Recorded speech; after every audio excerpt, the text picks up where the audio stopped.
Hello, everyone, and welcome to the Scrapbook Pal YouTube channel. This is Dawn Polly from D Polly Designs, and I'm so glad you could join me. I have some really cute products for you today. I'm working with the Lawn Fawn I Heart Panda stamp set. This set comes with 4 adorable little panda images, some bamboo trees, a heart, a ladybug, and some butterflies. Plus, it has lots of cute sentiments. You can also purchase the coordinating dies to go with it. And I'm pairing it up with the Lawn Fawn Stitched Happy Heart Geoframe. So let's get started. I'm going to be making a shaker card today, and I want to make a pink background for behind the shaker window.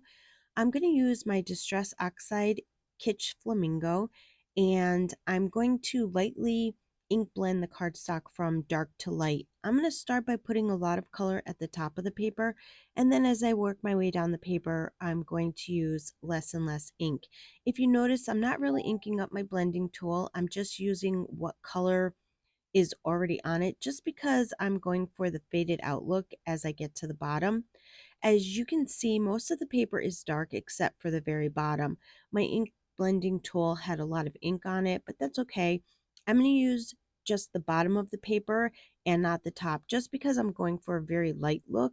You can take your heart and move it all around until you have the look that you want.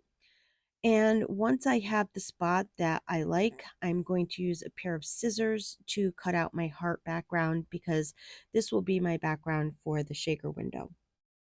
I went ahead and die cut 4 of the hearts from some white cardstock. These will be used to build my shaker window. I left one intact with all the pieces so you can see what it looks like die cut.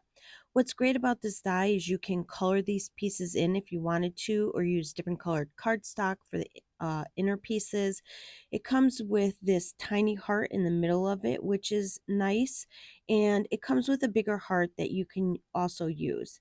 So there's a lot you can do with this die. Okay, let's get started to build our shaker window. The first thing I'm going to do is stack 3 of the hearts on top of each other. This will give the heart height so we can fill it with confetti. Then for the 4th heart, I'm going to take a piece of acetate and cut all around the heart with it. This will be for my shaker window. The acetate doesn't have to be cut perfectly. You just don't want it to stick out from behind the heart. I'll take some 1/8 of an inch score tape and I'm just going to put it on the back side of the heart. Now you can use glue here if you want to. However, I have issues with acetate and glue. I always seem to get the glue on the acetate, so I try to use as little as possible if I can. I take the acetate and I find it easiest to line it up at the point of the heart so it lines up easily. Here I will use the glue on the back of the acetate to attach it to the other hearts because my acetate is already in place and it won't move around when I put the other hearts on it. Now let's fill our shaker window. I'm just going to use some confetti that I had. You can use whatever you have. I find that the smaller confetti works better, and I'm just filling the windows up. The windows are small, so the confetti isn't going to move around a lot. Once my confetti is filled, then I'm going to put some glue on the back of the hearts and lay my ink blended background on top of it. Again, lining it up at the point of the heart is the easiest way to make sure it lines up properly. And look at how nice that came out. I just love this heart. I went ahead and stamped all of my images out. I wasn't sure which one I wanted to use yet, so I just stamped all of them and I'll save the rest for future projects. I'm coloring the little heart and the heart on the envelope with my Copic marker R83 Rose Mist. I cut a piece of white cardstock to 3 3/4 by 5 and I lined the heart up where I wanted it to go so that I can line up my sentiment. I'm using the Have a Fantastic Valentine's Day sentiment. I stamped the sentiment with some black ink, and then I adhere the white cardstock to a piece of pink cardstock I cut a little bit bigger than the white cardstock.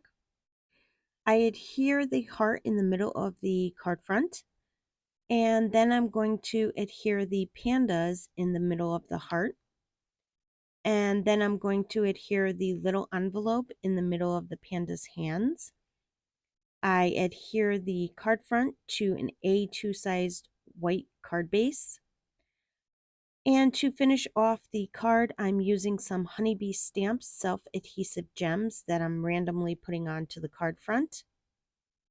And that's going to complete my card for today. I think this card came out absolutely adorable. I just love this panda stamp set. I want to thank you for joining me on the Scrapbook Pal YouTube channel. I would love for you to leave a comment below and let me know what you think of the card.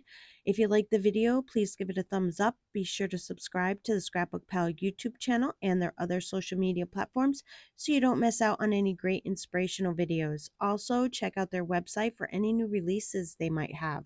As always, I want to thank you for spending your time with me, and I hope you have yourself a wonderful day.